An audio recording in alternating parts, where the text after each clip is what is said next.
नमस्कार दोस्तों, आशा करता हूँ आप सभी लोग बहुत बढ़िया होंगे। हम भी बहुत बढ़िया हैं। तो आपका फिर से मैं स्वागत करता हूँ आपका अपना YouTube चैनल जिसका नाम है गुरुवर जी के। आज हम बात करने वाले हैं चैप्टर 12 की, यानी कि NCERT के क्लास 6 के साइंस का चैप्टर 12 जिसका नाम है विद्युत तथा परिपथ, यानी कि करंट एंड सर्किट। इसमें मुख्य रूप से हम करंट्स के बारे में पढ़ेंगे, यानी कि विद्युत के बारे में पढ़ेंगे, और साथ में ही हम जानेंगे कि विद्युत सेल किस प्रकार से कार्य करता है, विद्युत बल्ब क्या होता है, और विद्युत सेल से जब कोई बल्ब जुड़ा हुआ रहता है तो क्या होता है। उसके साथ विद्युत परिपथ के बारे में, यानी कि इलेक्ट्रिक सर्किट के बारे में बात करेंगे। हम विद्युत धारा किस दिशा में प्रवाहित होता है इसके बारे में बात करेंगे किसी सेल में, और विद्युत स्विच के बारे में बात करेंगे। विद्युत चालक तथा विद्युत रोधक के बारे में हम बात करने वाले हैं, यानी कि कंडक्टर्स एंड इंसुलेटर्स के बारे में बात करने वाले हैं। तो ये जो हमारा चैप्टर है वो विद्युत तथा परिपथ है। विद्युत, यदि मैं पूछूं आप लोगों से कि आखिर विद्युत का क्या काम है, यानी कि इलेक्ट्रिसिटी का क्या काम है, तो आप हमें हज़ारों नाम गिना सकते हैं। वो भी आज के समय में तो हज़ारों नाम आप गिना ही सकते हैं कि हम क्या क्या कार्य कर सकते हैं विद्युत से। हमारे घर में मुझे लगता है कि हमारे दीवारों को छोड़कर हर उपकरण आजकल विद्युत से जुड़ा हुआ है। हर चीज़ में आजकल विद्युत शामिल हो जा रहा है, और हमारा पूरा जीवन ही विद्युत के इर्द गिर्द ही घूम रहा है। पुराने ज़माने में ऐसा नहीं था। पुराने ज़माने में बहुत कम हम विद्युत का इस्तेमाल करते थे, क्योंकि हमें बहुत कम विद्युत मिलता भी था, और दूसरी बात यह है कि इतने सारे उपकरण नहीं आए हुए थे। आजकल तो घरों में पोंछा और झाड़ू लगाने का काम भी विद्युत के द्वारा ही कर रहा है, विद्युत उपकरणों के द्वारा ही वो काम हम ले रहे हैं। तो हमारा पूरा आधार इस पे जुड़ा हुआ है, विद्युत बल्ब पे ही। हमारा पंखा चलता है, फ्रिज हो गया, AC हो गया, कूलर हो गया, बल्ब हो गया आजकल, और अत्याधुनिक ज़माने में अत्याधुनिक बल्ब भी आ रहा है जो अलग अलग किस्म के हो रहे हैं। यदि हम इस बात की कल्पना करें कि कभी हमारे घरों से विद्युत चला जाए, यानी कि विद्युत का कनेक्शन कट जाए, तो बड़ी स्थिति ख़राब हो जाएगी, क्योंकि आजकल केवल भौतिक ज़रूरतें ही नहीं पूरा कर रहा है विद्युत, बल्कि हमारे अस्तित्व को बचाने का भी काम कर रहा है। जैसा कि आप लोग जानते हैं कि आजकल घरों में वाटर प्योरीफाई लग रहे हैं, RO लग रहा है, और दिल्ली में तो ये स्थिति हो गई है कि वहाँ पे एयर प्योरीफिकेशन वाला जो सिस्टम होता है उसे भी लगाना पड़ रहा है। तो हवा और पानी क्या है? हवा और पानी हमारे अस्तित्व के लिए बहुत ज़रूरी चीज़ें हैं, और यदि यह शुद्ध अवस्था में ना मिले तो हमारी क्या स्थिति होगी आप जान सकते हैं। और यह शुद्ध कैसे मिल रहा है आजकल? अब प्रकृति इतना ज़्यादा दूषित हो गई है कि हम आजकल डायरेक्ट कहीं किसी स्थान से पानी हो गया या फिर हवा हो गया इसे ले ही नहीं सकते हैं। गाँव में स्थिति अभी ठीक है, बहुत सारे शहरों में भी स्थिति ठीक है, लेकिन कुछ शहर ऐसे हैं जहाँ पे स्थिति काफ़ी ख़राब है। अब वहाँ पे जो लोग सक्षम हैं, जिनके पास अच्छे खासे पैसे हैं, वो तो RO तो लगभग सभी घरों में लगा हुआ है। दिल्ली में आप जाके देखिए, लगभग सबके घर में, लगभग 90% घर में RO आपको देखने को मिल जाएगा, जिससे कि उन्हें शुद्ध पानी मिल सके पीने के लिए। लेकिन अब एयर प्यूरीफायर भी लगना शुरू हो गया है, और ये सभी के सभी चीज़ें होती हैं वह सब कुछ विद्युत से ही चल रही हैं। तो विद्युत हमारे लिए कितना आवश्यक है ये आप लोग समझ सकते हैं। दूसरी बात ये कि यह कक्षा 6 का एक विज्ञान का एक चैप्टर है, विद्युत तथा परिपथ। तो इसमें हम मुख्य रूप से सेल्स से उत्पन्न होने वाले विद्युत के बारे में ही पढ़ेंगे, यानी कि हम डायरेक्ट करंट के बारे में पढ़ेंगे। हम अल्टरनेटिव करंट के बारे में नहीं पढ़ने वाले हैं, क्योंकि वह घातक हो सकता है। इसमें कुछ प्रयोग भी दिए हुए हैं, तो इसलिए इस चैप्टर में, यानी कि क्लास 6 के चैप्टर में केवल सेल से उत्पन्न होने वाले विद्युत के बारे में ही पढ़ाया गया है, क्योंकि वह ज़्यादा खतरनाक नहीं होता है। अब हल्के फुल्के 10.5 वोल्ट या फिर 10 वोल्ट की बैटरी से कोई ज़्यादा दिक्कत नहीं होगा। इसीलिए इस चैप्टर में केवल हम विद्युत सेल के बारे में पढ़ेंगे, और विद्युत सेल से उत्पन्न होने वाले विद्युत के बारे में हम पढ़ने वाले हैं। तो चलिए हम शुरू करते हैं। सबसे पहले हम विद्युत सेल के बारे में पढ़ते हैं, यानी कि इलेक्ट्रिक सेल के बारे में। विद्युत सेल क्या होता है? तो सामान्य रूप से अगर बोला जाए तो विद्युत सेल एक ऐसा उपकरण होता है जो रासायनिक ऊर्जा को विद्युत ऊर्जा में परिवर्तित करता है। यहाँ पे एक आप देख रहे हैं, यहाँ पे एक फिगर बना हुआ है जो कि विद्युत सेल का है। बहुत अच्छा फिगर मैं नहीं बना पाता हूँ, लेकिन आप लोग समझ रहे होंगे कि ये देखिए किस प्रकार से एक सेल का चित्रण यहाँ पे किया गया है। इसमें देखिए दो सिरे होते हैं, एक माइनस यानी कि नकारात्मक, यानी कि कहा जा सकता है कि एक नेगेटिव होता है, और एक पॉजिटिव सिरा होता है यानी कि धनात्मक सिरा होता है। इसमें जो उभार आप देख रहे हैं, ये जिस सेलों में ये जो उभार जिस ओर रहता है वह एक धनात्मक सिरा कहलाता है, और जिस ओर फ्लैट रहता है, जिसका दूसरा सिरा बिल्कुल फ्लैट रहेगा, तो वह ऋणात्मक सिरा कहा जाएगा। हमारे पास एक छोटा सा सेल मौजूद है जो सामान्य रूप से आप अपने घर के घड़ियों में या फिर टॉर्च में या फिर बहुत सारे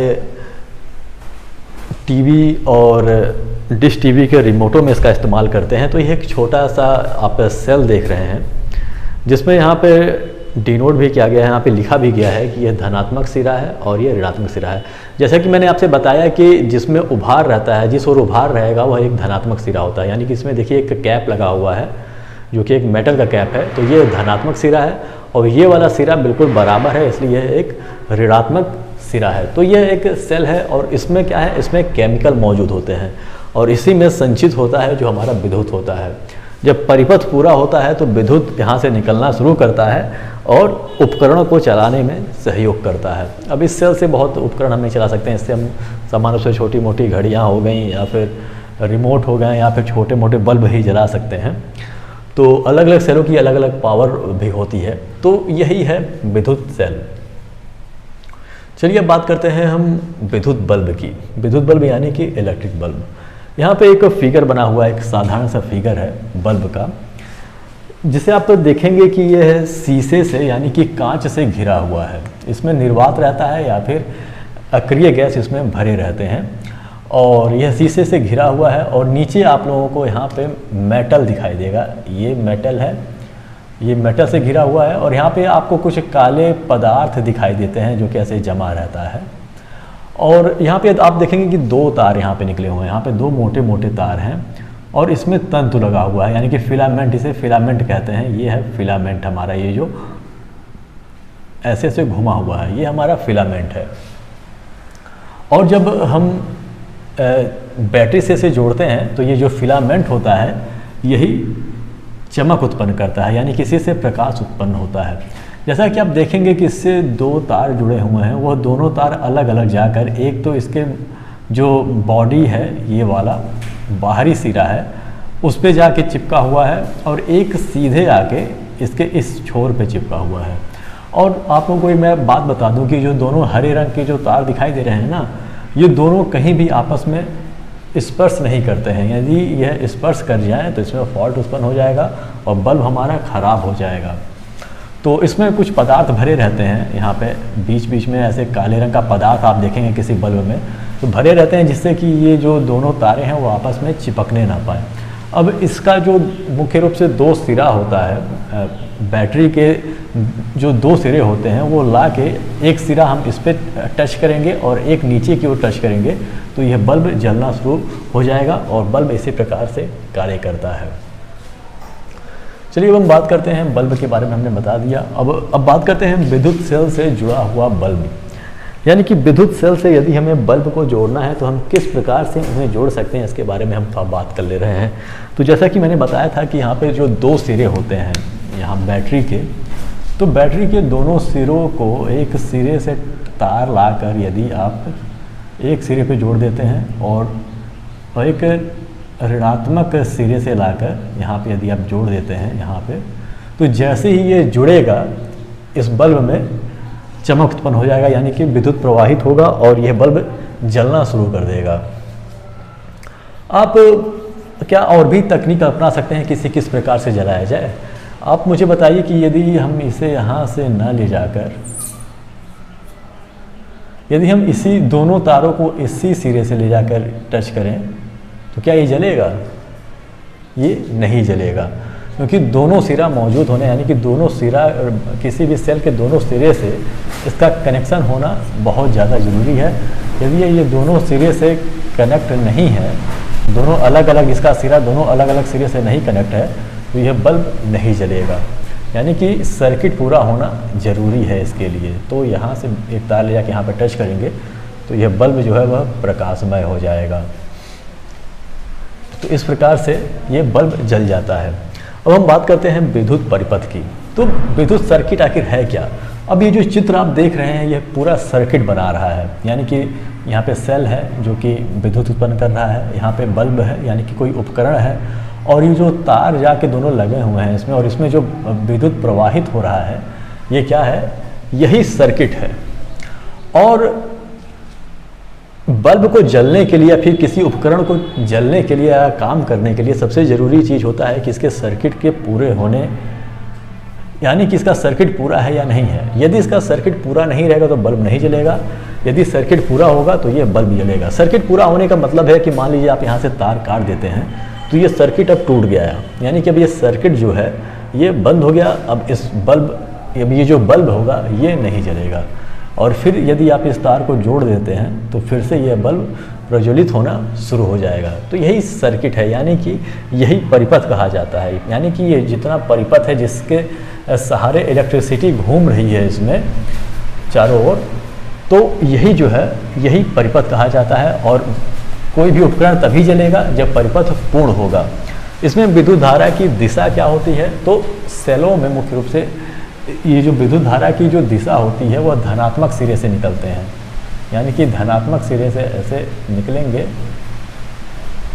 और इससे होते हुए ये ऋणात्मक सिरे में जाके प्रवेश कर जाते हैं। यानी कि विद्युत करंट इसी प्रकार से सेलों में काम करता है। धनात्मक सिरे से निकलता है, सर्किट पूरा रहता है, तो बल्ब को जलाकर फिर ये ऋणात्मक सिरे में फिर से प्रवेश कर जाता है।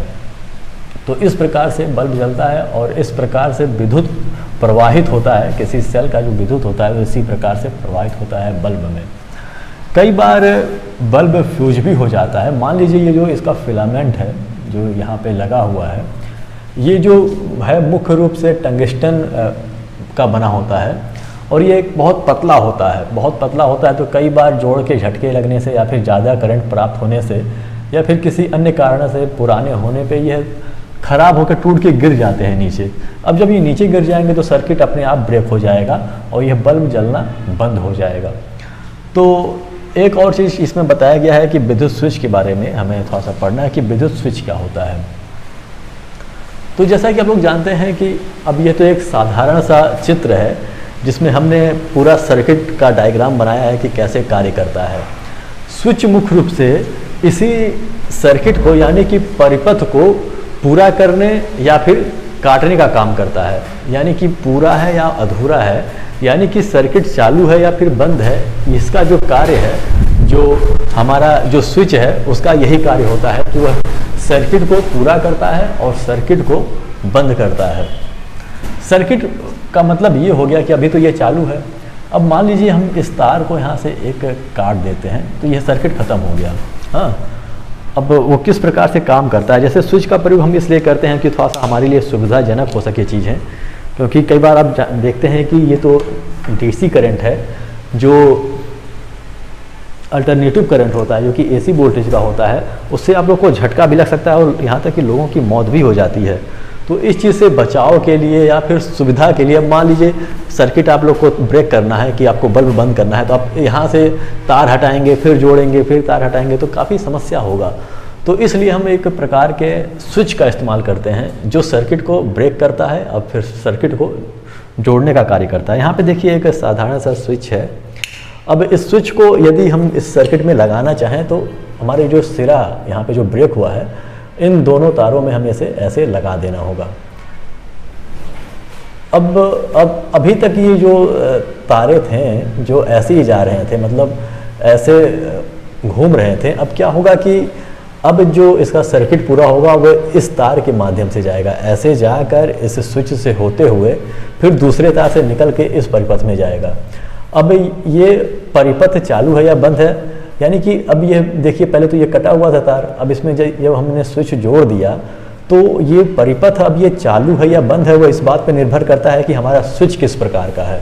अभी इसमें साधारणतः ये जो स्विच होता है जब ऊपर की ओर इसमें सिरा रहता है तो ये ब्रेक डाउन रहता है, यानी कि इसका जो सर्किट है वो पूरा नहीं होता है, सर्किट ऑफ रहता है।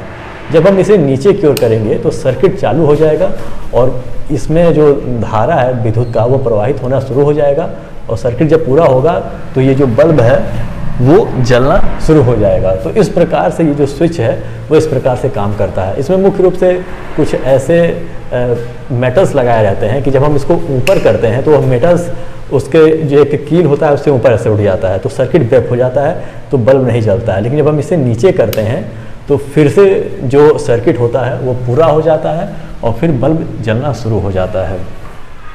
तो ये था हमारे स्विच का काम। चलिए बात करते हैं हम विद्युत चालक तथा विद्युत रोधक का, यानी कि कंडक्टर या फिर इंसुलेटर की बात करते हैं। यदि अब जब एक तार देखेंगे, जो कि मेरे पास एक तार मौजूद है, चाहे आप यही तार देख लीजिए, इसमें ऊपर की ओर प्लास्टिक चिपका हुआ है, या फिर हमारे पास एक और तार यहाँ मौजूद है।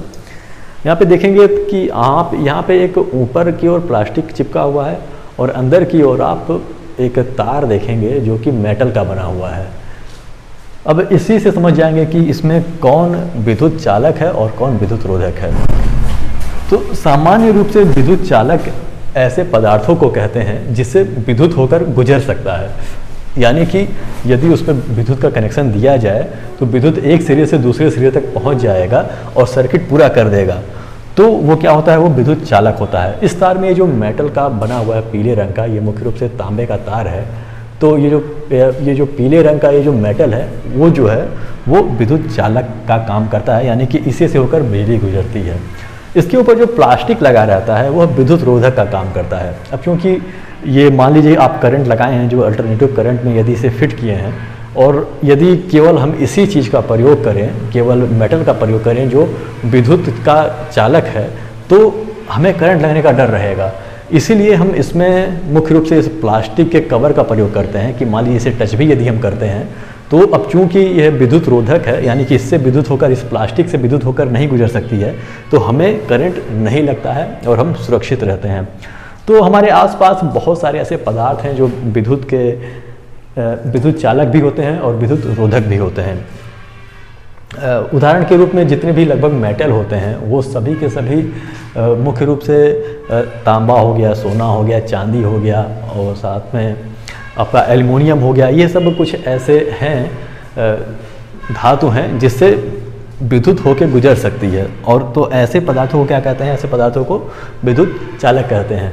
अब जैसे लकड़ी हो गया या फिर सूखी मिट्टी हो गई या फिर जैसा कि मैंने कहा कि प्लास्टिक हो गया, कांच हो गया, ये सभी की सभी क्या होती हैं, ये सभी विद्युत रोधक होते हैं, यानी इनसे विद्युत होकर नहीं गुजर पाती हैं। अब हम यदि घर में अपने विद्युत का प्रयोग करते हैं तो विद्युत चालक पदार्थ और विद्युत रोधक पदार्थ दोनों की बहुत आवश्यकता होती है, क्योंकि दोनों मिलकर ही कार्य करते हैं। आप एक बल्ब में ही देखेंगे तो जैसा कि मैंने बताया कि यहाँ पे बीच में कुछ काले काले रंग का कुछ पदार्थ यहाँ पे चिपका हुआ रहता है। तो जैसा कि मैंने बताया कि ये दोनों तार आपस में चिपकने नहीं चाहिए, तो उन दोनों को आपस में चिपकने से वह बचाने के लिए वहाँ पे हम एक विद्युत रोधक पदार्थ का इस्तेमाल करते हैं, तो जिससे कि यह बल्ब सुरक्षित रह पाता है, तार आपस में चिपकते नहीं हैं और किसी प्रकार का फॉल्ट नहीं उत्पन्न होता है। तो ऐसे ही हम बहुत सारा उपकरण जो यूज करते हैं घर में, वो उसमें आप दोनों चीज़ें देखेंगे। एक तो सर्किट पूरा करने के लिए उसमें हम विद्युत चालक पदार्थों का इस्तेमाल करते हैं, और सर्किट रोकने के लिए या फिर सुरक्षा प्रदान करने के लिए उसमें हम विद्युत रोधक का प्रयोग करते हैं। जैसे कि अभी मैंने बताया कि ये जैसे ये युक्ति है, अब इसका प्रयोग क्यों करते हैं, ये जो स्विच है इसका प्रयोग क्यों करते हैं, और इसका ऊपरी कवर देखिए हमेशा प्लास्टिक का ही मिलेगा आप लोगों को। क्यों ऐसा होगा, इसके जगह पर प्लास्टिक की जगह पे हम लोहे या फिर किसी पीतल या फिर किसी भी चीज़ का इस्तेमाल तो कर सकते हैं, लेकिन उससे करंट लगने का खतरा रहेगा। हम जैसे स्विच ऑन करने जा रहे हैं या फिर ऑफ करने जा रहे हैं, अगर ये मेटल का बना होगा तो हमें करंट लग सकता है। इसलिए जो ऊपरी आवरण है इसका, ये हमेशा प्लास्टिक का या फिर ऐसे पदार्थ का बनाया जाता है जो कि विद्युत का रोधक हो, जिससे विद्युत होकर ना गुजर पाए। लेकिन इसके अंदर जो यहाँ पे तार है और ये तार होते हुए नीचे जो मेटल इसमें लगा हुआ है, जो कि सिस्टम इसमें लगा हुआ है, वो सभी क्या है, वो विद्युत चालक है। अब इसके ऊपर ये पूरा परत चढ़ा दिया गया है विद्युत रोधक का, ताकि हम सुरक्षित रह सकें। तो हमारे आसपास बहुत सारे ऐसे पदार्थ मौजूद हैं जो विद्युत रोधक होते हैं, कुछ विद्युत चालक होते हैं, कुछ बहुत अच्छे चालक होते हैं, कुछ बहुत अच्छे रोधक होते हैं। तो हर प्रकार के पदार्थ यहाँ पे मौजूद हैं। तो दोस्तों यही हमारा एक चैप्टर था जो कि विद्युत तथा विद्युत परिपथ के बारे में हमें जानकारी दे रहा था। आशा करता हूँ कि यह चैप्टर आप लोगों को समझ में आया होगा और वीडियो अच्छा भी लगा होगा। यदि वीडियो अच्छा लगा तो इसे लाइक कर दीजिए, हमारे चैनल को सब्सक्राइब कर दीजिए और बेल आइकन भी प्रेस कर दीजिए ताकि जब हम नई वीडियो लेकर आएँ तो उसकी जानकारी आपको हो सके। तो हमारे साथ बने रहने के लिए बहुत बहुत धन्यवाद। मिलते हैं अपने अगली वीडियो में।